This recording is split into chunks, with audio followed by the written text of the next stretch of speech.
The word gospel means good news, and Mark's gospel tells us where the good news of Jesus began.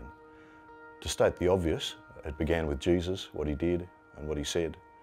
But when he did and said those things, the people who were so impressed when they saw him and heard him felt that they needed to talk about it. They began to talk about it, and the gospel of Mark is one of the products of that conversation.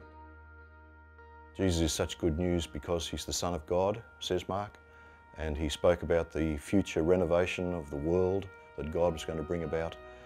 And the key event in God's program to bring that about is when Jesus died on the cross in Jerusalem. He dies so that people might gain an entrance into that kingdom of God. Well, we know a little bit about Mark. We don't know a lot, but we know he's mentioned in the New Testament a number of times. We know that he had two names. John was his Hebrew name, his Jewish name, and Mark was his Roman name. He wasn't a follower of Jesus in the early days, but he became a follower of Jesus around about the beginning of the earliest Christian movement. If Jerusalem was the main city or the most important city for the Jews, the most important city for the Roman Empire was Rome.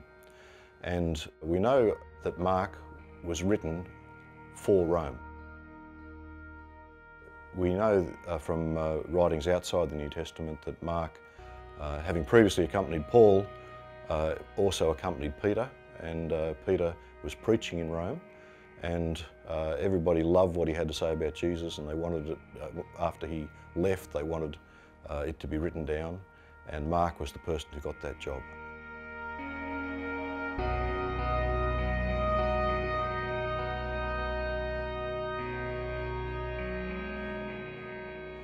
Mark's story gets straight into the action of what Jesus did, and the action of Jesus really begins with a man called John, who was a baptizer, and he appeared in the desert of Judea down south, baptizing and calling upon Israel to get right with God. Now Jesus, when we first read of him in Mark's Gospel, comes from Nazareth, and although we're not exactly sure where the first century Nazareth was, it's probably roughly where the town of Nazareth is today, that is sitting on the northern side of the Jezreel Valley. Jesus would have come down that valley and then down the Jordan Valley to meet with John the Baptist.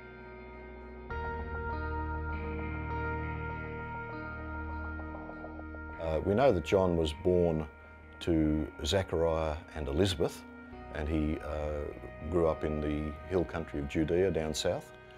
We also know that John was a cousin of Jesus, just born a little bit ahead of him, but he was one of Jesus' cousins.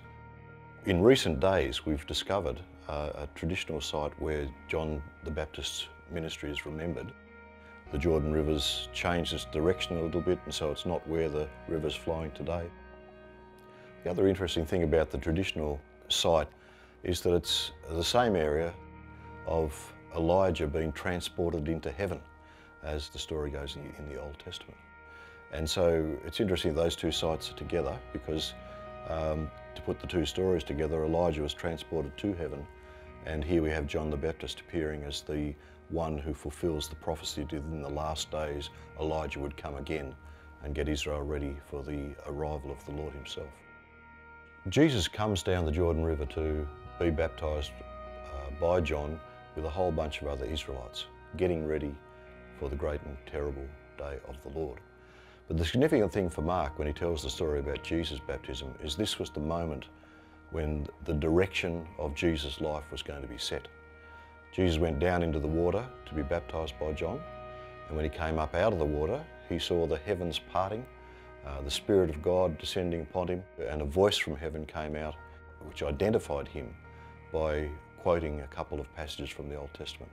One of them was from Psalm chapter 2, which is about the Messiah, the great conquering king that was promised to come. Jesus is the Messiah, the Son of God. And the other quotation from this voice from heaven was from Isaiah chapter 42, which spoke about the servant of the Lord being equipped by the Spirit of God. And the strange thing is, the servant of the Lord was someone who achieved his purpose by suffering terribly and by dying. So how do you put those two things together, the great conquering king of Psalm 2 and the suffering servant of Isaiah 42?